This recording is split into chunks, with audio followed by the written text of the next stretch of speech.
Est une division qui ne comporte aucun nombre décimal, et donc que des nombres entiers. Prenons un cas général. Grand D divisé par petit d est égal à Q, avec petit r comme reste. Donc, grand D est le dividende, petit d est le diviseur, Q est le quotient, R est le reste. Par rapport à ce cas général, nous pouvons dire que le reste, petit r, est compris entre 0 et le diviseur petit d. Et nous pouvons aussi écrire l'égalité suivante, que grand D, le dividende, est égal au diviseur multiplié par le quotient, plus le reste. Prenons un cas plus concret. La division euclidienne de 27 par 2. Alors, 27 divisé par 2. Je commence par me poser la question. En 2, j'ai combien de fois 2? Il y va une fois. Je pose donc 1 au niveau du quotient. 2 fois 1 me donne 2. Donc, ça me donnera 2 moins 2 qui me donne 0. Et j'abaisse le chiffre suivant, le 7. Voilà. Maintenant, je me pose la question. En 7, j'ai combien de fois 2? Bon. Il y va 3 fois. 3 fois 2 me donne 6. Je fais donc 7 moins 6. Qui est égal à 1. Ici, je me rends compte que 27 est le dividende, que 2 est le diviseur, que 13 est le quotient et que le 1 est le reste. Je peux aussi écrire que 1 est compris entre 0 et 2, mon diviseur, et que 27 est égal à 2 multiplié par 13 plus 1. Et effectivement, 2 fois 13 plus 1 est égal à 27. Maintenant, la division décimale. Une division décimale est une division qui comporte des nombres décimaux. Reprenons notre division précédente, 27 que divise 2. Alors, j'utilise exactement la même méthode que tout à l'heure. En 2, j'ai combien de fois 2? Il y va une fois, donc je pose 1 au niveau du quotient. 2 moins 2 me donne 0 et j'abaisse le 7. Maintenant, en 7, j'ai combien de fois 2? Il y va 3 fois, 3 fois 2 ça fait 6, 7 moins 6 me donne 1. Et là, le reste est de 1. Ici, si j'étais dans le cas d'une division euclidienne, je me serais arrêté. Là, je suis dans le cas d'une division décimale. Je peux donc continuer ma division. Sachant que 27 est aussi égal à 27,0, 0 étant un 0 inutile, c'est pour cela qu'on ne l'écrit pas toujours, je vais dans ce cas-là le rajouter. Ça me fait donc 27,0. Et j'abaisse le 0, et là j'obtiens 10. Et comme maintenant je suis passé dans la partie décimale de 27, donc de mon dividende, eh bien je rajoute une virgule à mon quotient. Voilà. Et donc je me pose la question, en 10, j'ai combien de fois 2? Il y va 5 fois. 2 fois 5, 10. 10 moins 10 me donne 0. Donc le quotient de cette division est égal à 13,5. Et je peux écrire que 27 est égal à 2 multiplié par 13,5. Si l'on fait la vérification, effectivement, 2 fois 13,5 est égal à 27. Maintenant, nous allons voir la divisibilité. Qu'est-ce que c'est? On peut dire qu'un nombre petit a est divisible par un nombre petit b si la division euclidienne de a par b possède un reste nul, ou bien égal à 0. Exemple concret, 6 divisé par 2. En 6, j'ai combien de fois 2? Il y va 3 fois. 3 fois 2, 6. Ça me fait donc 6 moins 6, qui est égal à 0. Dans cet exemple, le reste est nul.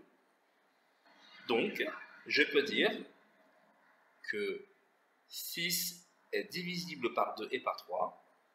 Je peux aussi dire que 2 et 3 sont des diviseurs de 6. Et enfin, je peux dire que 6 est un multiple de 2 et de 3. Les critères de divisibilité. Il apparaît donc évident que trouver les diviseurs d'un nombre entier nécessite de faire une division euclidienne. Cependant, les mathématiciens ont élaboré un certain nombre de règles appelées critères de divisibilité qui permettent de trouver très vite certains diviseurs d'un nombre entier. Les nombres divisibles par 2. Un nombre est divisible par 2 s'il est pair, autrement dit, s'il finit par 0, 2, 4, 6 ou 8. Exemple, 14 et 18 sont des nombres entiers pairs car ils finissent par 4 et par 8. 17 finit par 7, ce nombre n'est pas multiple de 2. Les nombres divisibles par 3. Un nombre est divisible par 3 si la somme des chiffres qui le composent donne un multiple de 3. Par exemple, 123. 123, ce nombre est composé des chiffres 1, 2 et 3. Faisons donc 1 plus 2 plus 3. Ceci me donne 6. 6 est un multiple de 3, donc 123 est divisible par 3. Les nombres divisibles par 4. Un nombre est divisible par 4 si le nombre formé par ces deux derniers chiffres est un multiple de 4. Exemple, le nombre 720. Eh bien, le nombre formé par les deux derniers chiffres de 720 est 20. 20 est un multiple de 4, car 4 fois 5 est égal à 20. Donc 720 est divisible par 4. Les nombres divisibles par 5. Un nombre est divisible par 5 s'il finit par 0 ou par 5. Exemple, les nombres 100 et 655 finissent respectivement par 0 et par 5. Donc, ils sont divisibles par 5. Les nombres divisibles par 6. Un nombre est divisible par 6 s'il est à la fois divisible par 2 et à la fois divisible par 3. Exemple, le nombre 312 finit par 2 et est divisible par 3, car 3 plus 1 plus 2 est égal à 6. On en déduit que 312 est divisible par 3 fois 2 et donc par 6. Les nombres divisibles par 9. Un nombre est divisible par 9 si la somme des chiffres qui le composent donne un multiple de 9. Exemple, le nombre 603.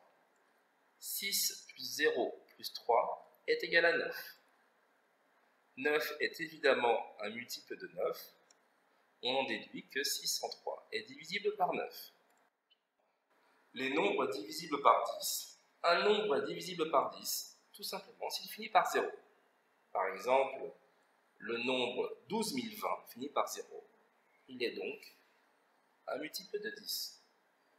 Nous allons voir comment décomposer un nombre entier en un produit de facteurs. Tout nombre entier peut être décomposé en un produit de facteurs. Pour rappel, un produit est le résultat d'une multiplication. Exemple, 10 que multiplie 8 est égal à 80. 80 est le produit de 10 par 8. Prenons un autre exemple. 36 est égal à 9 fois 4. On peut aussi écrire que 36 est égal à 3 fois 3 fois 4. On peut aussi écrire que 40 est égal à 4 fois 10, ou bien que 40 est égal à 2 fois 2 fois 10, ou bien 40 égale à 2 fois 2 fois 2 fois 5. On peut finir avec l'exemple de 50. 50 est égal à 25 multiplié par 2, ou bien à 5 fois 5 fois 2. Pour finir, nous allons aborder la partie des nombres premiers. Alors, qu'est-ce qu'un nombre premier? Un nombre premier est un nombre qui n'est divisible que par 1, ou bien par lui-même. Leur nombre est infini, il faut le savoir. À votre niveau, vous n'aurez besoin de connaître que les nombres premiers suivants. 2, 3, 5, 7, 11, 13, 17, 19, 23, 29, 31, etc. À apprendre par cœur, au moins jusqu'à 31. Fin du cours sur la divisibilité. Je vous donne rendez-vous pour la correction des exercices. Abonnez-vous à notre chaîne. Au revoir.